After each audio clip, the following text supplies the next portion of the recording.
அனைவருக்கும் வணக்கம். இன்றைக்கி நம்ம எழுத்தாளர் ஆ. முத்துலிங்கம் என்பவரோட ஒரு சிறுகதை ஒன்று பார்க்க போகிறோம். இந்த சிறுகதையை பார்க்குறதுக்கு முன்னாடி என்னுடைய சேனல் இது வரைக்கும் சப்ஸ்கிரைப் பண்ணாதவங்க சப்ஸ்கிரைப் பண்ணுங்கள், லைக் கமெண்ட் ஷேர் பண்ணுங்கள். வாங்க இந்த கதை என்னன்ட்டு பார்ப்போம். வாங்க. எழுத்தாளர் ஆ. முத்துலிங்கம் இவர் இலங்கைக்காரர். இவர் உலகம் முழுக்க வேலை பார்த்துருக்கிறார். நிறைய இடத்துல ஆஃபீஸில் வேலை பார்த்துருக்காரு. அதனால் இவர் உலகம் முழுக்க இருக்கிற நிறைய நாடுகளை பற்றி அவருடைய கதைகளிலையும் சரி, அவருடைய கட்டுரையிலையும் சரி, நிறைய அந்த ஒரு ஜனங்க, அவங்களுடைய சாப்பாடு, அவங்களுடைய பழக்க வழக்கங்கள், எல்லா இடத்த பற்றியும் அவர் நிறைய நாவல் எழுதியிருக்காரு, சிறுகதை எழுதியிருக்காரு, கட்டுரை எழுதியிருக்காரு. ரொம்ப ஃபேமஸான author, one of the best writer. அவருடைய சிறுகதை பேர் விசா. இந்த கதை என்னன்ட்டு பார்ப்போம். இந்த விசா என்ற கதையில் அவருடைய ஹீரோ பேர் கோணேஸ்வரன். கோணேஸ்வரன் அமெரிக்கா போகிறதுக்கு முதல்ல அப்ளை பண்ணுறார். விசாவுக்கு அப்ளை பண்ணுறார். இவர் அப்போ பெரிய கெடுபிடிலாம் இல்லை. நான் அப்ளை பண்ண உடனே எனக்கு ரொம்ப ஈஸியாக விசா கொடுத்துருவாங்க அப்படின்னு நினச்சின்னா அவர் அப்ளை பண்ணுறார். ஆனால் அவருடைய விசாவை இவர் அப்ளை பண்ணும்போது எதுக்காக நீங்கள் அமெரிக்காவுக்கு போகிறீங்க அப்படின்ட்டு அந்த காலம் இருக்குது. அதில் நம்ம கோணேஸ்வரன் என்ன எழுதுகிறாருன்னா, பட்டர்ஃப்ளை வண்ணத்து பூச்சியை பார்ப்பதற்கு அப்படின்னு எழுதுகிறார். அமெரிக்காவுக்கு விசா கேட்குறவங்க எதுக்கு போகிறீங்கன்னா இது மாதிரியா எழுதுறது, வண்ணத்து பூச்சியை பார்ப்பதற்குன்ட்டு.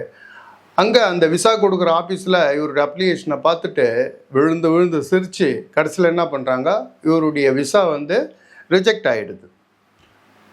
கோணேஸ்வரனுக்கு பெரிய அதிர்ச்சி. என்ன அது, வண்ணத்து பூச்சியை பார்க்குறதுக்கு போகிறேன் அமெரிக்காவுக்கு அப்படின்ட்டு விசா கேட்குறேன், இதில் இவங்களுக்கு என்ன பிரச்சனை, ஏன் ரிஜெக்ட் பண்ணாங்க தெரியல. இது நடந்து ஒரு 10 வருஷம் கழித்து இன்னொரு தடவை விசா அப்ளை பண்ணுறார். இப்போ அவர் சுற்றி இருக்கிற ஃப்ரெண்டெல்லாம் சொல்கிறாங்க, பார்த்து நீ வண்ணத்து பூச்சியை தான் பார்க்க போகிற அப்படின்னு சொன்னாலும் மறுபடியும் விசா கொடுக்க மாட்டாங்க, அதனால் கொஞ்சம் மாற்றி சொல்லிப்பார் அப்படின்ட்டு இவர் என்ன பண்ணுறாரு, ஊரை சுற்றி பார்க்கறதுக்கு, என் மருமகனை பார்ப்பதற்கு அப்படின்ட்டு விசா அப்ளிகேஷனில் போடுறார். இவருக்கு கோணேஸ்வரனுக்கு என்னன்னா, இவர் போடுற அப்ளிகேஷன் ஏற்கனவே இவர் போட்டது அவங்க விசா ஆஃபீஸில் அவங்களுடைய கம்ப்யூட்டரில் இருக்கும். இப்போ ரெண்டாவது இவர் கொடுக்குறது எதையும் அந்த பழைய எதுவும் செக் பண்ணி பார்க்கும், மேட்ச் பண்ணி பார்க்கும் அப்படின்றதுல இவருக்கு தெரியாது.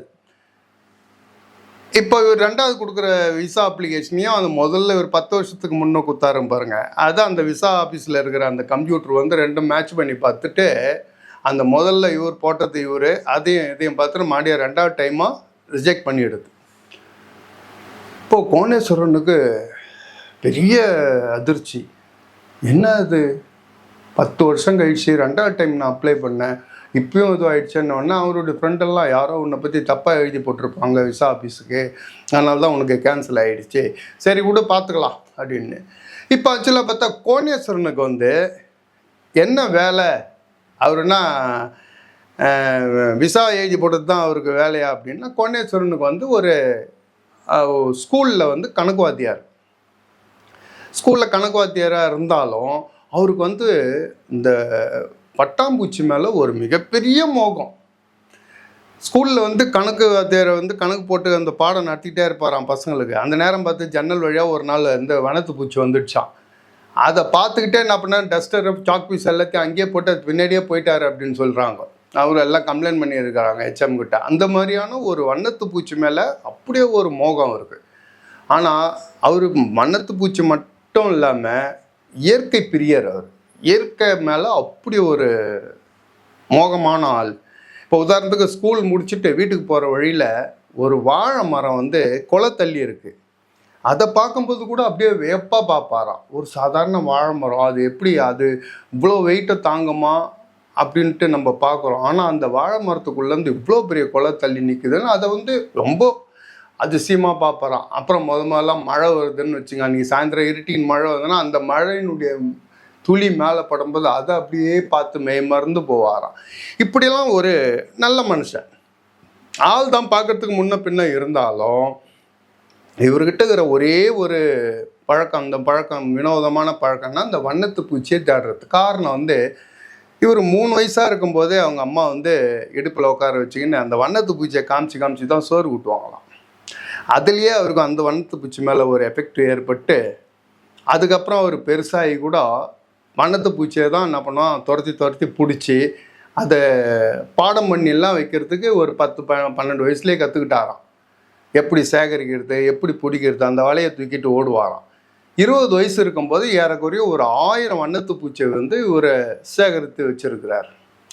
இந்த வண்ணத்து பூச்சி மேலே இருக்கிற அந்த எஃபெக்ட்டு, அதனுடைய ஈடுபாடு, அதை பற்றி தெரிஞ்சு வச்சுக்கிறது, இதை பற்றி கூட அவர் வந்து பேசிக்கலாக வாழ்க்கை நடைமுறை பற்றி ஒரு அரிசியுடையும் தெரியாது. அவர் பாட்டுன்னு ஸ்கூல் போகிறது வரது. இப்போ அந்த ஊரில் இருக்கிறவங்கெல்லாம் வந்து இவரை பற்றி நல்லா தெரியும், நல்ல மனுஷன், எந்த வித கெட்ட பழக்கமும் கிடையாது. சரி, அப்படி இருக்கும்போது இவருக்கு நம்ம பொண்ணை கொடுக்கலாமா அப்படின்ட்டு அந்த ஊரில் இருக்கிற ஒரு சில பொண்ணு வச்சுன்னுக்கிற அப்பா அம்மாலாம் இவரை ஏம் பண்ணின்னு இருக்காங்க, டார்கெட் பண்ணுறாங்க. அதில் ஒருத்தர் அவர் கொண்ட நல்ல வசதியானவர், அவருக்கு ஒரு பொண்ணு யாமினின்னு அவர் பேர். அவர் நைட்டில் பிறந்தாலாம் அந்த பொண்ணை, அதனால் அவளுக்கு வந்து யாமினின்னு பேர் வச்சுருப்பார். சரி, இந்த பொண்ணை எப்படியாவது கோணேஸ்வரனுக்கு கல்யாணம் பண்ணி வச்சிடலாம் அப்படின்னு சொல்லிட்டு அவர் என்ன பண்ணுறாரு, கோணேஸ்வரனை டார்கெட் பண்ணுறார். யாமினி வந்து படிப்பு அவ்வளோ ஏறலைனாலும் கோலம் போடுறது, சமையல் பண்ணுறது, பாட்டு, அப்புறம் இந்தமாரி அப்புறம் இந்த வார பத்திரிகைலாம் வருது பாருங்கள், அதெல்லாம் படித்து இந்த மாதிரி ஒரு சாதாரண விஷயத்தில் நல்ல எக்ஸ்பர்ட் ஆகும் யாமினி. அந்த விஷயம் கூட நம்ம கோணேஸ்வரனுக்கு தெரியாது, வாழ்க்கையினுடைய அரிசுவடியே தெரியாத இருந்தவர். கட்சியில் கோணேஸ்வரனுக்கும் யாமினிக்கும் கல்யாணம் ரெடி பண்ணிவிட்டு மேரேஜும் முடிச்சிடுறாங்க. மேரேஜ் முடிக்கும்போது கோணேஸ்வரன் வந்து வாழ்க்கையினுடைய அரிசுவடியே வந்து எந்த அளவுக்கு கற்றுக்காத இருக்கிறாரு அப்படின்றதுக்கு கல்யாண நாட்டில் நடந்த ஒரு சடங்கு சொல்கிறாங்க. என்ன சடங்குன்னா, இப்போ வந்து கல்யாணம் முடிஞ்ச உடனே அந்த குடத்தில் வந்து ஐயர் வந்து மோதிரத்தை போடுறார். மோதிரம் போட்ட உடனே இப்போ மாப்பிள்ளையும் பொண்ணும் 2 பேரும் கையை விட்டு அந்த மோதிரத்தை தேடி எடுக்கணும். இப்போது அந்த மணமகன் வந்து முதலாக அந்த தாலி கட்டிய பொண்டாட்டியை 2 பேரும் கையை விட்டு, அது வந்து பெரியவங்க ஏன் அந்த சாங்கியத்தை வைக்கிறாங்கன்னா, முதலாக வந்து இவங்க 2 பேர் கையும் வந்து தொட்டு பார்க்குற மாதிரியான அது ஒரு சடங்கு. இப்போ கோணேஸ்வரன் கையை விட்டு தேடுறாரு, அதேமாரி யாமினியும் கையை விட்டு தேடுறா. யாமினிக்கு வந்து முதலாக ஒரு அந்நிய ஆடவன் கையை பிடிச்சி பார்க்குறது ஒரு சிலிர்ப்பாக இருந்தது அவளுக்கு. அதேமாரி கோணேஸ்வரனும் அந்த பொண்ணு கையை பிடிச்சி என்ன ஆகுது அப்படியே மோதிரம் 2 பேரும் தேடுறாங்க. இந்த கல்யாணத்தில் வந்து ஒரு மணமகன் வந்து முதலாக மனைவி வந்து உள்ள அதுமாரி ஒரு காம்படிஷனில் இருக்கிறான்னா மணமகன் விட்டு கொடுத்துருவான். முதலாக விட்டு கொடுத்து அவனுக்கு அதில் வந்து அந்த அவனுடைய இப்போ புதுசாக கல்யாணம் பண்ண மனைவி வந்து ஜெயிக்கணும். ஜெயிக்கிறத பார்த்து இவன் தோத்தாலும் அவள் ஜெயிக்கிறத பார்த்து இவனுக்கு ஒரு சந்தோஷம். அதேமாரி மணமகளுக்கு வந்து நமக்காக ஒரு ஆண்மகன், நமக்கான நம்ம புருஷன் வந்து விட்டு கொடுக்குறானே, மோதிரத்தை நீ எடுத்துக்கோ, எடுத்து நீ ஜெயிச்ச மாதிரி சுற்றி நிற்கிறவங்ககிட்டலாம் வெற்றியாக காட்டு அப்படின்னு விட்டு கொடுக்குறானே அப்படின்றது மணமகளுக்கும் ஒரு மிகப்பெரிய சந்தோஷம். ஆனால் நம்ம கோணேஸ்வரன் இன்றைக்கி என்ன பண்ணாருன்னா, உள்ளே அப்படி குடத்துக்குள்ளே கையை விட்டு உடனே அந்த மோதிரத்தை தேடி எடுத்து டக்குன்னு எல்லாருக்கிட்டையும் இப்படி காமிச்சாராம். கண்டுபிடிச்சிட்டேன், நான் தான் எடுத்தேன். அப்பயே யாமினிக்கு அவள் உடம்புல இருந்த எல்லா எதிர்பார்ப்பும் அறந்து போச்சு அப்படின்னு யாமினி நினச்சிக்கிறான். சரி, பரவாயில்ல அப்படின்னு சொல்லிட்டு வீட்டுக்கு போகிறா. வீட்டுக்கு போன உடனே அவளுக்கு யாமினிக்கு அப்படியாப்பட்ட ஒரு ஆச்சரியம் இருக்குது. அதாவது வீடு ஃபுல்லாக பார்த்தா அந்த பட்டாம்பூச்சியனுடைய ஃபோட்டோஸ் தான், பட்டாம்பூச்சியனுடைய புக்ஸு, பட்டாம்பூச்சியை வந்து பாடம் பண்ணி வச்சுருக்குது, எல்லாம் வீடு ஃபுல்லாக இருக்குது. இவன் நினைக்கிறா யாமினி, இப்படியாப்பட்ட ஒரு ஆர்வம் இருக்குமா பட்டாம்பூச்சி மேலே, ஒரு ஆண் மகன் வந்து பட்டாம்பூச்சி மேலே இப்படி ஒரு மோகம் வச்சுருப்பானா அப்படின்னு அவளுக்கு ரொம்ப ஆச்சரியமாக இருந்தது. இப்போ வந்து வாழ்க்கை அப்படியே போயிட்டுருக்குது. ஆனால் இவர் கோணேஸ்வரம் வந்து அதுக்கப்புறமும் கூட இந்த பட்டாம்பூச்சியினுடைய ஆராய்ச்சி, பட்டாம்பூச்சியை பற்றி தேடுறது, அதனுடைய புக்ஸுங்களை படிக்கிறது, அது மேலே தான் அவர் ரொம்ப ஈடுபாடாக மோகமாக இருந்திருக்கிறார். ஆனால் யாமினி வந்து வாழ்க்கைக்குள்ளே இறங்கின ஒரு லௌகிக வாழ்க்கை. இந்த வாழ்க்கையில் இறங்கினா யாமினியினுடைய வேகத்துக்கு வந்து கோணேஸ்வரனால் ஈடு கொடுக்கவே முடியலையாம். இருந்தும் அந்த வாழ்க்கை அப்படியே போயிட்டு இருக்குது. இது நடந்து அதுக்கப்புறம் 10 வருஷம் கழிச்சு இவர் என்ன பண்ணுறாரு, அமெரிக்கா போகிறதுக்கு மறுபடியும் விசா அப்ளை பண்ணுறாரு. இப்போ மறுபடியும் விசா அப்ளை பண்ணும்போது இது வந்து 20 வருஷம் ஆகுது. ஃபஸ்ட்டு வந்து ஒரு டைம் அப்ளை பண்ணுறாரு, அதுக்கப்புறம் 10 வருஷம் கழிச்சு ஒரு அப்ளை பண்ணுறாரு, அதுவும் 2 ரிஜெக்ட் ஆகிடுது. இப்போது அதுக்கப்புறம் 10 வருஷம் கழிச்சு இப்போ 3ஆவது டைமாக அப்ளை பண்ணுறாரு. அப்ளை பண்ணும்போது இப்போ என்ன பண்ணுறாங்க, மறுபடியும் இந்த ஃபார்மில் வந்து அப்ளிகேஷன் ஃபார்மில் வந்து விசா அப்ளிகேஷன் ஃபார்மில் வந்து மறுபடியும் அதை எதுக்காக போகிறீங்க அப்படின்னு கேட்கும்போது, இந்த டைம் வந்து நான் தான் ஆகட்டும் பார்க்கலாம் அப்படின்ட்டு பட்டாம்பூச்சியை சுற்றி பார்க்கறதுக்காக போகிறேன் அப்படின்ட்டு தான் பட்டாம்பூச்சி பார்க்குறேன்னு தான் மறுபடியும் விசாவில் எழுதுகிறார், விசா அப்ளிகேஷனில். அதுக்கப்புறம் வந்து கீழே இவங்க அவங்க விசா ஆஃபீஸர்லாம் கேட்குற கேள்விகள்லாம் என்ன சொல்கிறாரு, இவர் வந்து இது வரைக்கும் இந்த பட்டாம்பூச்சியினுடைய ஆராய்ச்சி கட்டுரை அதை பற்றிலாம் எந்தெந்த புத்தகம்லாம் புக்கெல்லாம் எழுதியிருக்காரு, அது பேப்பரில் வந்தது, இந்த கட்டிங்கெல்லாம் அவங்கக்கிட்ட காட்டுறார். ரெண்டாவது, அமெரிக்காவில் இருக்கிற டாக்டருங்க அந்த பட்டாம்பூச்சி சம்பந்தமான லெட்டர் எல்லாம் இவருக்கு வந்திருக்குது, அதையும் காட்டுறார். இதெல்லாம் பார்க்குற அந்த விசா ஆஃபீஸருங்க என்ன பண்ணுறாங்க, 20 வருஷமாக ஒருத்தன் பட்டாம்பூச்சியை பார்க்குறதுக்காக விசாவுக்கு அப்ளை பண்ணியிருக்கிறானாம், இதெல்லாம் ஆச்சரியமாக இருக்குது அப்படின்னு சொல்லிட்டு அன்றைக்கி ஏதோ ஒரு தாராள மனசோட இவருக்கு வந்து விசா வந்து சேங்ஷன் ஆகிடுது. சேங்ஷன் ஆகிட்டோடனே இப்போ வந்து விசா கிடச்சிடுச்சு. இங்கேருந்து அமெரிக்காவுக்கு போகிறதுக்கு உண்டான ஏற்பாடுகள் பண்ணணும். இப்போ இவனுடைய மனைவிக்கு வந்து கொஞ்சம் மனசு கஷ்டம்தான். ஏற்கனவே இந்தியா ஃபுல்லாக சுற்றிருக்காரு, அதுக்கப்புறம் வந்து ஆப்பிரிக்கா போயிட்டு வந்திருக்காரு, இப்போ அமெரிக்காவா, என்னடா இது இவர் எப்படி பண்ணுறாருன்னு சொல்லிட்டு சரி அவ்வளோ ஆசைப்படுறாரு. சரி புருஷனுடைய எண்ணத்தில் நம்ம தண்ணி ஊற்ற வேணாம் அப்படின்னு சொல்லிட்டு இவ்வளோ அதுக்குண்டான ஏற்பாடெல்லாம் பண்ணிவிட்டு எல்லாம் ரெடி ஆகிட்டு அப்படியே போயிட்டுருக்குது. அன்றைக்கி என்ன பண்ணுறாரு, இவர் எப்போதும் போல் அதுக்குண்டான இதெல்லாம் ஒரு பட்டாம்பூச்சியினுடைய புக்கை வந்து படிச்சுட்டு இருக்கிறாரு. இப்போ யாமினி வந்து பெட்ரூமில் வந்து உட்காந்துன்னு இருக்கிறான். யாமினிக்கு என்னன்னா, அன்றைக்கி எல்லாம் சாப்பிட்டாச்சு, அவர் அங்கே பட்டாம்பூச்சியினுடைய அந்த இதனுடைய ஆராய்ச்சிலாம் பண்ணிகிட்டு இருக்கார். இன்னும் கொஞ்சம் நாளில் கழிச்சு அமெரிக்காவுக்கு போகிறாரு, விசாலாம் கிடச்சிடுச்சு. இப்போ வந்து யாமினி என்ன பண்ணுறா, அன்றைக்கி நைட்டு வந்து பெட்ரூமில் குளிச்சுட்டு நல்லா ஃப்ரெஷ்ஷாக ஒரு எல்லோ கலர் சாரீ கட்டிக்கிட்டு, நெத்தியில் வந்து அகலமாக ஒரு பொட்டு வச்சுக்கிட்டு, முடியல அப்படியே நல்லா விரித்து விட்டுட்டு நல்லா ஃப்ரெஷ்ஷாக ஒரு மல்கோவா மாம்பழம் மாதிரி அவ்வளோ அழகாக இருந்தாலும் சரி இவர் பட்டாம்பூச்சியெல்லாம் பார்த்துட்டு வருவார் அப்படின்னு சொல்லிட்டு பெட்டில் உட்காந்துன்னு இருக்கா. மணி 10 ஆச்சு, 11 ஆச்சு, 12 ஆச்சு. 12 மணிக்கு தான் ஒரு வழியாக அவர் என்ன பண்ணார், புத்தகத்தெல்லாம் மூடி வச்சுட்டு பெட்ரூமுக்கு வரார். அவரை பார்த்த உடனே யாமினி என்ன பண்ணுறா, அப்படியே எழுந்து இந்த கேரளாவில் கதகளி ஆடுவானே அந்த மாதிரி கையை அப்படி விரிச்சின்னு அவரை அணைக்கிறதுக்கு அப்படியே போகிறா. இவர் பெட்ரூம் உள்ள நுழைஞ்சவர் யாமினி இவரை நோக்கி அப்படி வரத்தை பார்த்த உடனே அவருக்கு என்ன தோணுச்சான்னா, அவருடைய அழகு, அவள் போட்டுன்னுக்கிற புடவை, அந்த மஞ்சள் கலரில் பார்டர் போட்ட புடவை, அவன் நெத்தியில் இருந்த அந்த பொட்டு, தலையை விரிச்சிட்டு போட்டுன்னு இருந்த அந்த கருங்கருன்னு இருக்கிற அந்த கூந்தல், இதை பார்த்த உடனே தாய்லாந்தில் ஒரு டைம் ஒரு பட்டாம்பூச்சி இருக்குதான். தாய்லாந்தில் ஒரு பட்டாம்பூச்சி, ஒரு அரிய வகை பட்டாம்பூச்சி, அந்த பட்டாம்பூச்சியினுடைய ஞாபகம் அந்த யாமினியை பார்க்கும்போது வந்துடுச்சான்.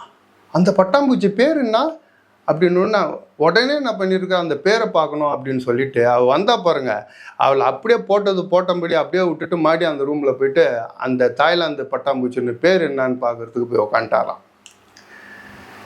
அப்போ யாமினி உக்காண்டிருக்கா. 11, 12, 1, 2, 3 3 மணிக்கு தான் அவருக்கு வந்து அந்த தாய்லாந்து பட்டாம்பூச்சியினுடைய பேர் என்ன டீட்டெயில்ஸ் எல்லாம் கிடச்ச உடனே ஒரு குழந்தையோட குதூகலத்தோட அவர் பெட்ரூமுக்கு வரார். வந்தால் யாமினி நல்லா படுத்துன்னு தூங்கின்னு இருக்கிறான். அன்ன நைட்டு வந்து மனைவிக்கு தான் இழத்த கொடூரத்தை பற்றி கோணேஸ்வரன் தன் வாழ்க்கையில் ஒரு நாள் கூட நினச்சி பார்த்ததில்லை அப்படின்னு முத்துலிங்கம் எழுதியிருக்கார். அதுக்கப்புறம் என்ன அது மறுநாள் இதுக்கு உண்டான எல்லாம் பொருளெல்லாம் எடுத்து வைக்கிறாங்க. அமெரிக்கா கிளம்பணும் இல்லைங்களா, எல்லாம் கிளம்புறாங்க. சாக்ஸ் எடுக்கிறாங்க, அப்புறம் பேண்ட்டு இது அப்புறம் ஒரு கோட்டு, குளிருக்கு தகுந்த கோட்டு எடுக்கிறாங்க. அப்புறம் அதுக்கு மேலே போட்டுக்கிற ஒரு ஓவர் கோட்டு வாங்கணும். சரி, அதை என்ன பண்ணுறாரு, அவங்களுடைய ஃப்ரெண்டு ஒருத்தர்கிட்ட போயிட்டு அப்படியே கடங்க விட்டு நான் வந்து அமெரிக்காவுக்கு போகிறேன், போயிட்டு வந்தானே கொடுத்துட்றான்னு அந்த லாங் ஓவர் கோட்டை ஒன்று வாங்கிக்கிறார். எல்லாத்தையும் எடுத்துக்கிட்டு அன்றைக்கி அமெரிக்காவுக்கு ஃப்ளைட் ஏறுறார்.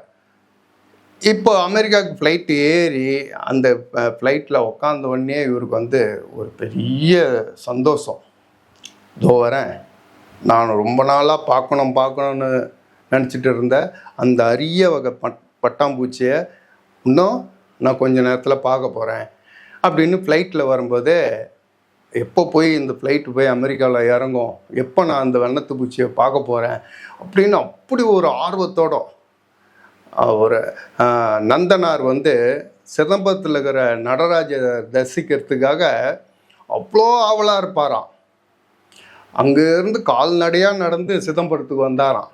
நடராஜரை, என் வாழ்க்கையில் நடராஜரை பார்த்துட்டு தான் என் உடம்பு நான் சாவேன் அப்படின்னு அவ்வளோ ஆவலாக இருந்த நந்தனார் போலியே நம்ம கோணேஸ்வரம் வந்து அந்த பட்டாம்பூச்சியை பார்க்குறதுக்கு அமெரிக்காவுக்கு போகிறதுக்கு முன்னே அப்படி ஒரு ஆர்வம் அவருக்கு இருந்தது.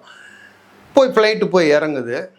இறங்கினோடனே சான் ஃப்ரான்சிஸ்கோ ஏர்போர்ட்டு, இவங்களுடைய சொந்தக்கார பையன் கணேசன் ஒருத்தர் இருக்கான்.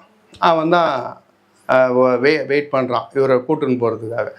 அப்படியே ஒரு வழியாக இமிக்ரேஷன் அது இதெல்லாம் முடிச்சுட்டு பொருளை எடுக்கும்போது அங்கே இருக்கிற அந்த இமிக்ரேஷனில் என்ன பண்ணுறான், ஒருத்தன் செக் பண்ணி பார்க்குறான் என்னென்ன இருக்குது, போத்து வரத்தை எல்லாத்தையும் செக் பண்ணி இமிக்ரேஷன் ஓகே. அதுக்கப்புறம் வெளியே வந்தோடனே கஸ்டம் செக்கப்பு அது இதெல்லாம் முடிக்கும்போது இவருடைய பேக்கெல்லாம் செக் பண்ணி பார்க்குறான். எல்லாத்தையும் பார்த்துட்டு அதில் இருக்கிற பேரடைஸ் அப்படின்னு ஒரு பட்டர்ஃப்ளை ஒன்று இருக்குது. அது வந்து இந்தியாவில் வந்து இவர் பிடிச்சிருக்கார். அது வந்து பாடம் பண்ணி இங்கே அமெரிக்காவில் ஒரு லெக்சர் ஒன்று கொடுக்கணும். அதுக்காக இதை வந்து மாடலுக்கு காட்டணும்னு சொல்லிட்டு அதை வச்சுருப்பார். இதை நோண்டி எடுக்கும்போது இதை அங்கே பார்க்குறவன் இது என்னதுன்னுவான், இது வந்து பட்டர்ஃப்ளைங்க, இதை பற்றி ஆராய்ச்சி பண்ணுறேன், ஆராய்ச்சியால் இதை எடுத்துன்னு போயிட்டு அங்கே லெக்சரர் பண்ணும்போது லெக்சர் அடிக்கும்போது இதை காட்டணும் அப்படின்னு எவ்வளோ சொல்லி பார்க்குறாரு. ஆமாம், அதெல்லாம் முடியவே முடியாதுன்னு சொல்லிட்டு தூக்கி அதை வெளியில் போட்டுடுறான். அப்போயே இவருக்கு ரொம்ப கஷ்டமாயிடுது.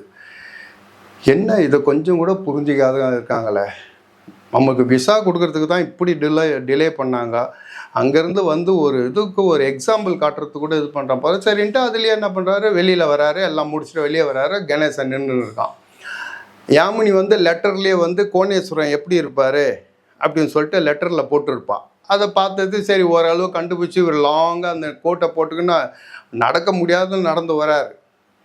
சரின்னு அவரை கூப்பிட்டுக்கிட்டு அதான் கார் எடுத்துக்கிட்டு கார் எடுக்கிறதுக்காக 2 பேரும் நடந்து வெளியில் வராங்க.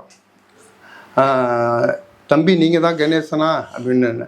அவர் இந்த பையனை தம்பின்னாலும் அந்த பையன் வந்து அங்கிள்னு தான் சொல்கிறான். ஆமாம் அங்கிள் வாங்க அப்படின்னு சொல்லிட்டு அவரை பார்க்கும்போதே அவனுக்கு ஒரு மாதிரியாக இருக்குது. என்னத்துக்கு ஒரு பட்டாம்பூச்சியை பார்க்குறதுக்காக 10,000 மைல் அங்கேருந்து வந்த இந்த ஆள் வந்து ஒரு கிறுக்கா இல்லை மேதையா அப்படின்ட்டு அவனுக்கு ஒரு ஆச்சரியமாகவே அவரை நினச்சிக்கிட்டு அப்படியே வரான். அங்கிள் இங்கே இருங்க, கார் எங்கே விட்டேன்னு தெரியல அப்படின்ட்டு அவன் தேடி போகிறான். அப்போ அவர் சொல்கிறார், தம்பி 3000 மைல் வந்து அலாஸ்காவிலேருந்து பறந்து வர்ற இந்த பட்டாம்பூச்சி நேராக இங்கே கலிஃபோர்னியாவுக்கு நேராக இங்கே வந்துட்டு இந்த குளிர்காலம் ஃபுல்லாக இங்கே இருந்துட்டு வசந்த காலம் ஆரம்பிக்கும் போது கரெக்டாக மறுபடியும் அலாஸ்காவுக்கு திரும்பி போயிட்டு அங்கே போயிட்டு அதனுடைய வாழ்க்கையை ஆரம்பிக்கும். அதேமாதிரி மறுபடியும் அடுத்த வருஷம் இந்த குளிர்காலம் இங்கே ஸ்டார்ட் பண்ணும்போது அங்கேருந்து 3000 மைல் இங்கேருந்து கிளம்பி இங்கே கலிஃபோர்னியாவுக்கு வரும். வந்தவுடனே கரெக்டாக இந்த இடம் இந்த மரம், இந்த அதனுடைய பொந்து, இதெல்லாம் அதுங்க கரெக்டாக வந்து கண்டுபிடிச்சி இருக்கும். ஆனால் நம்ம சாதாரண மனுஷங்க கார் எங்கே விட்டோன்னு எப்படி தேடுறோம் பார்த்தீங்களா? அதான் தம்பி பட்டாம்பூச்சியோட ஸ்பெஷாலிட்டி அப்படின்றார். இவனுக்கு ஒரு மாதிரியாக தாங்க இது இவர் சொல்லும்போது. சரின்ட்டு அவன் என்ன பண்ணுறான், இதை இருங்க நான் தேடி கொஞ்ச நேரம் பார்த்து தேடி கண்டுபிடிச்சிட்டு வந்து அங்கே வந்து வீட்டில் விட்றாங்க. அன்றைக்கி நைட்டு இருந்துட்டு மறுநாள் காலையில் அங்கே சான் ஃப்ரான்சிஸ்கோலேருந்து 60 கிலோமீட்ரு தெற்கு பார்த்து போகிற மாதிரியான அந்த இடத்துக்கு போகிறாங்க. அங்கே தான் அந்த பட்டாம்பூச்சியோட நேச்சுரல் வில்லேஜுன்னு ஒரு இடம் இருக்கான். அங்கே தான் போகிறாங்க. அங்கே போயிட்டு இயற்கை பாலம் அப்படின்னு ஒரு இடம், அந்த இடத்துல எடுத்து போய் இறக்கி விட்றான் இவரை. இந்த இடம் தான் அங்கிள் அப்படின்னு. கோணேஸ்வரனுக்கு அப்படியே இதயமே அப்படியே நிறைஞ்சு போயிருக்குது. இதை பார்க்குறதுக்கு தானே நான் இவ்வளோ ஓடியாந்தேன், இவ்வளோ கஷ்டப்பட்டு வந்தது இதுக்கு தானே அப்படின்னு சொல்லிட்டு அங்கே உள்ளே போயிட்டு அவர் அதில் மரத்தை அப்படியே பார்க்குறாரு. பார்க்கும்போது அந்த மரம் ஃபுல்லாக பட்டாம்பூச்சி இருக்குதான். அது மரமே இல்லை, பட்டாம்பூச்சி தான் இருக்குது. அப்படியே பார்க்க பார்க்க பார்க்க கோணேஸ்வரனுக்கு, ஆனால் அவர் வந்து இவ்வளோ சந்தோஷத்தை எதிர்பார்த்து ஓரளவு வியப்பாக இருக்கும் அப்படின்னு தான் வந்தார். ஆனால் அப்படி ஒரு வியப்பும் இப்படி ஒரு சந்தோஷமும் அவருக்கு நெஞ்சே அடைக்கிற மாதிரி அப்படி ஒரு மகிழ்ச்சி அவருக்கு. அப்படியே பார்க்குறாரு அந்த அண்ணாந்து அந்த மரத்தை பார்க்குறாரு. மரம் ஃபுல்லாக ஒரு ஆயிரக்கணக்கான பட்டாம்பூச்சி, 1000 இருக்குமா, இல்லை லட்சமாக இருக்குமா, இல்லை கோடியாக இருக்குமா அப்படின்ட்டு அவருக்கு ஒரு அப்படியாப்பட்ட வியப்பாக இருக்குது. அப்போ பார்த்துக்கிட்டே என்ன பண்ணுறாரு, தம்பி இந்த அற்புதத்தை பார்க்குறதுக்கு தான் தம்பி நான் இத்தனை மைல் தாண்டி இங்கே வந்தேன். இந்த பட்டாம்பூச்சி வந்து அரச பட்டாம்பூச்சின்னு மோனார்ச் அப்படின்னு சொல்லுவாங்க. இந்த அபூர்வமான பட்டாம்பூச்சி எல்லா பட்டாம்பூச்சிக்கும் அரசன் தம்பி இது அப்படின்னு சொல்லிட்டு அப்படியே சந்தோஷத்தில் இவருக்கு அழையே வந்துடும் போல இருக்குது. அப்படி ஒரு சந்தோஷம் அந்த பட்டாம்பூச்சியை பார்க்க. இது எப்படி தெரியுமா தம்பி, அலாஸ்காலேருந்து அங்கேருந்து வந்து கரெக்டாக அந்த சீதோஷ்ண டைம் முடிஞ்சவொடனே கரெக்டாக அது மறுபடியும் அலாஸ்காவுக்கு திரும்பி போவோம் தம்பி அப்படின்னு சொன்னோடனே அவருடைய பேச்சு, அவர் ஒரு மாதிரி ஸ்டேஜ் ஆனோடனே அங்கே நிறைய வெள்ளைக்காரங்களாம் இவங்களே கவனிக்க ஆரம்பிச்சிடுறாங்க. அப்போ கணேசனுக்கு ஒரு மாதிரியாக இருக்குது.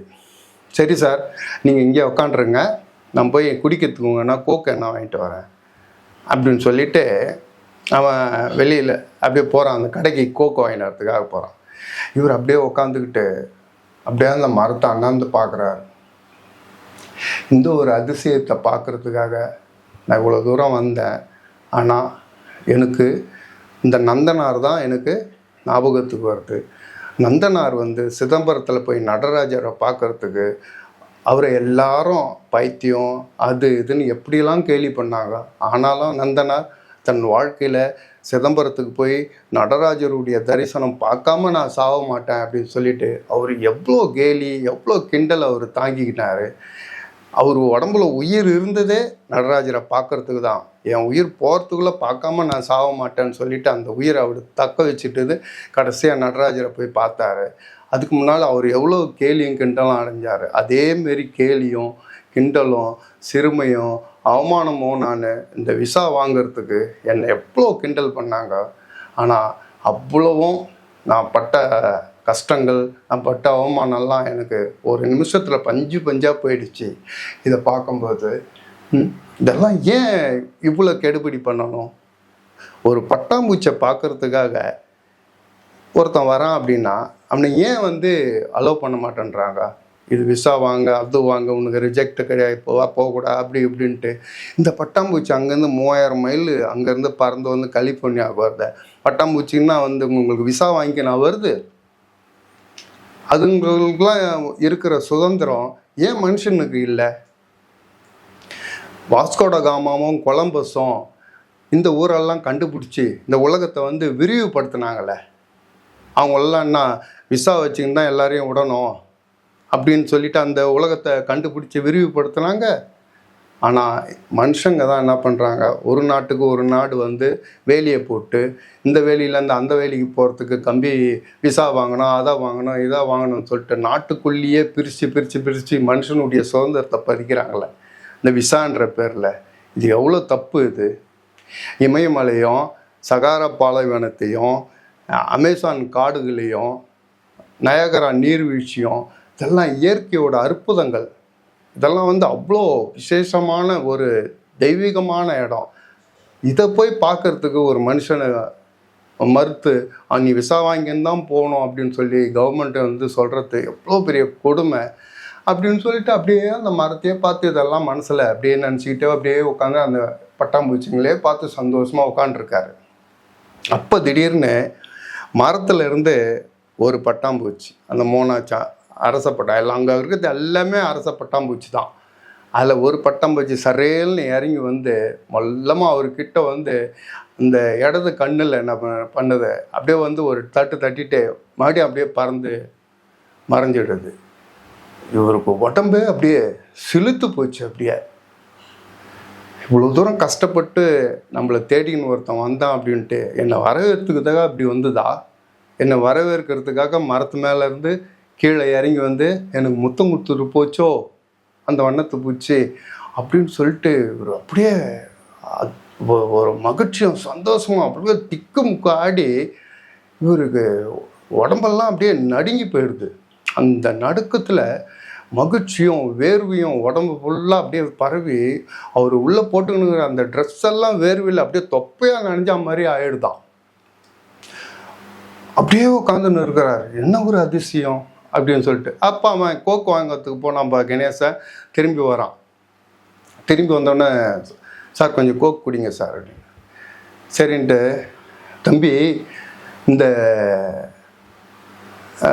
இந்த இடத்த வந்து நான் பார்க்குறதுக்காக இவ்வளோ கஷ்டப்பட்டு வந்தேன் தம்பி, என் மனசெல்லாம் இப்போ நிறைஞ்சிருக்குது தம்பி அப்படின்னு.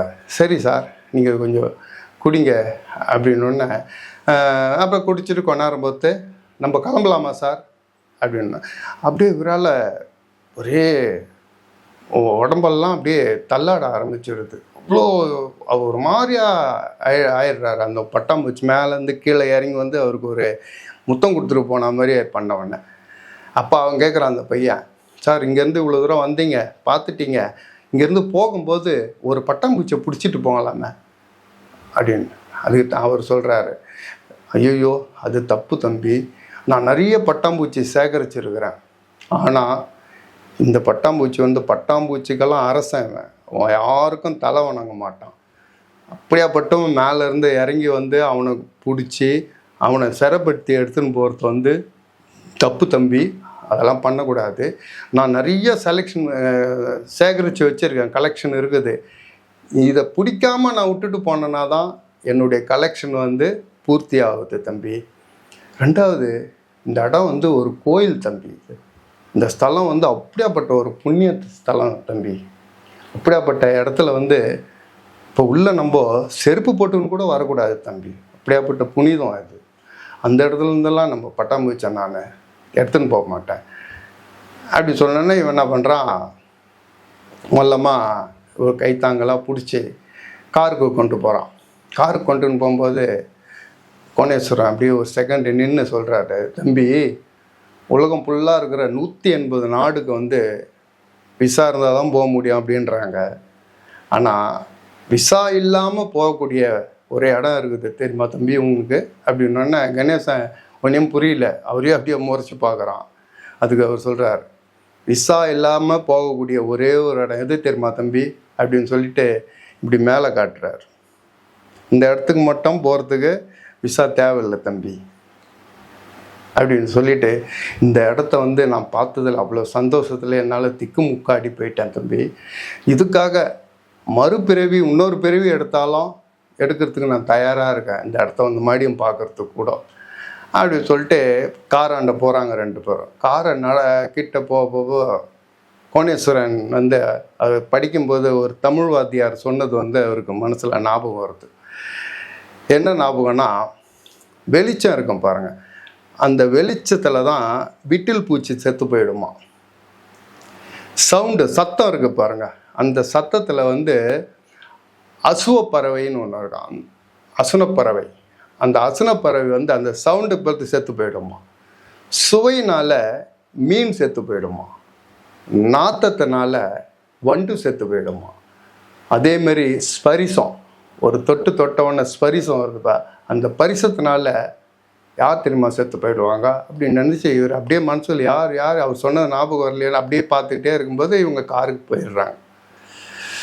போயிட்டு கதவை திறந்து விட்டோன்னே உள்ளே போய் உட்காந்துடுறாரு. உள்ளே போய் உட்காந்து அவன் கணேசன் காரை எடுக்கிறான். காரை எடுத்துகிட்டு அந்த வேலை போயிட்டே இருக்கும்போது பின்னாடி வந்து கோணேஸ்வரன் வந்து அந்த நீளமான லாங் கோட்டு போட்டுருந்தார் பாரு, அது மேலேயே அந்த சீட் பெல்ட்டை போட்டு பின்னாடி சீட்டில் அலங்கோலமாக அப்படியே படுத்துருக்கோம். ஒரு வாழை மரத்தை வெட்டி கீழே போட்டால் எப்படி இருக்கும் அது மாதிரி அலங்கோலமாக படுத்துட்டு நல்லா அப்படியே கண்ணு முன்னாடி தூங்கின்னு இருக்கார். கணேசன் வண்டியை ஓட்டிக்கிட்டு, அங்கிள் நாளைக்கு லெக்சருக்கு வந்து அந்த ஸ்லைடெல்லாம் ரெடி பண்ணிட்டீங்களா அங்கிள் அப்படின்னா, பின்னாடி இருந்து எந்த வித ரிப்ளை வரல. அப்புறம் திரும்பி பார்க்குறான், அப்படியே பின்னாடி சீட்டில் அப்படியே நீளமாக படுத்துட்டு இருக்கார், அலங்கோலமாக படுத்துன்னு இருக்கார். இவன் என்ன பண்ணுறான், அங்கிள் உங்களை தான் அங்கிள் அங்கிள்னு எழுப்புறான். ஆனால் கோணேஸ்வரன் வந்து விசாவே தேவையில்லாத இடம் சொன்னார் பாருங்க, அந்த இடத்துக்கு அவர் மேலே போயிட்டார், விசாவே தேவையில்லாத இடத்துக்கு அப்படின்றது வந்து கணேசனுக்கு தெரியல. தெரியாமே அவரை உலுக்கி அங்கிள் அங்கிள் அங்கிள் அப்படின்னு எழுப்பி கொண்டு இருந்தான் அப்படின்னு இந்த கதையை வந்து முத்துலிங்கம் முடிச்சிடுறார். இந்த கதையை வந்து இந்த கோணேஸ்வரனுடைய கேரக்டரை வந்து 2-3 இடத்துல வந்து ஒரு விஷயத்த வந்து மறைமுகமாக சொல்லியிருப்பார். ஒன்று வந்து இந்த 4 விஷயத்தை பற்றி சொல்லுவார் பாருங்க.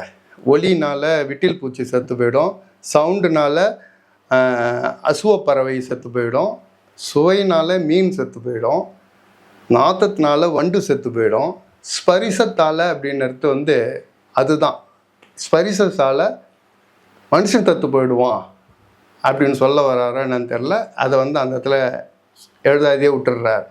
அந்த ஸ்பரிசம் அப்படின்றது தொடர்ந்து, அந்த ஸ்பரிசம் அப்படின்றது வந்து அந்த பன்னத்து பூச்சி இவர் உள்ளே உட்காந்துருக்க மேலேருந்து இறங்கி வந்து இவர் காது கிட்ட இந்த கண்ணுக்கிட்ட வந்து தொட்டுட்டு போச்சு பார்த்தீங்களா, அதுதான் ஸ்பரிசம்.